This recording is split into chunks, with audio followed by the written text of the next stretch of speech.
A tow truck driver was fatally shot while repossessing a vehicle.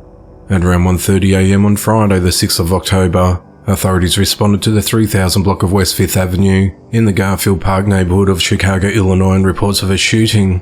When officers arrived, they found an unresponsive man sitting in the front seat of a tow truck with multiple gunshot wounds to his torso.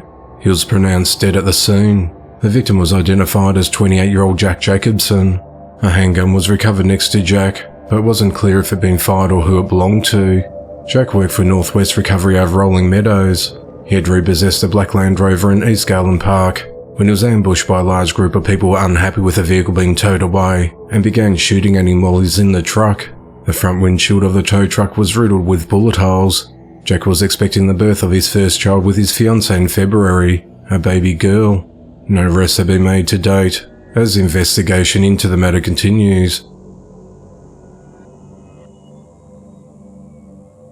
38-year-old Kevin Robinson is behind bars and is accused of killing his girlfriend's 2-year-old daughter earlier this year. At around 10:50 p.m. on the 27th of May, authorities responded to the Parkland Square Apartments complex on County Road, District Heights, Maryland, and found a toddler Nigel Pettis unresponsive. The victim was pronounced dead at the scene.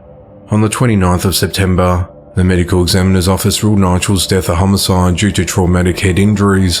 Police identified Kevin as a suspect. Authorities said that Kevin lived with his girlfriend, the victim's mother, and was alone with the toddler for 8 hours when the girl was injured.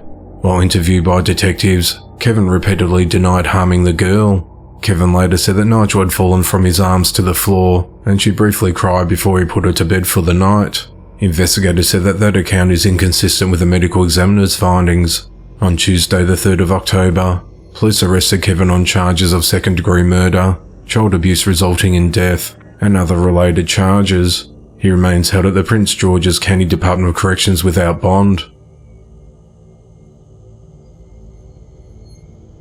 A 24-year-old social worker is behind bars after having sex with a 13-year-old boy she was assigned to counsel. Peyton Shires of Mount Sterling, Ohio was charged with unlawful sexual conduct with a minor. On the 27th of September, the boy's mother contacted Columbus police to report her suspicions after discovering inappropriate text messages between Peyton and his son. Peyton asked the boy if he deleted the videos and if his mother had seen them or the messages between them. The mother handed her son's phone over to police as evidence, where they found a video of Peyton engaging in sexual acts with the teen on the device. Authorities said that the boy told detectives that the two had engaged in intercourse at least twice in various parts of Columbus in September.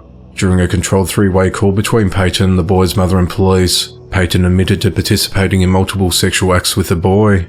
On Friday the 6th of October, Peyton was arrested without incident. She's held at the Franklin County Jail with bond set at $500,000. If she posts bond, she's prohibited from having any contact with the victim and cannot have any unsupervised contact with any minors. Peyton's counselling licence was issued on the 12th of June. Authorities said that Peyton used to work for the National Youth Advocate Program, an organisation that helps counselling and social work for families involved in the foster care system or need advocacy in other ways. The investigation into the matter continues.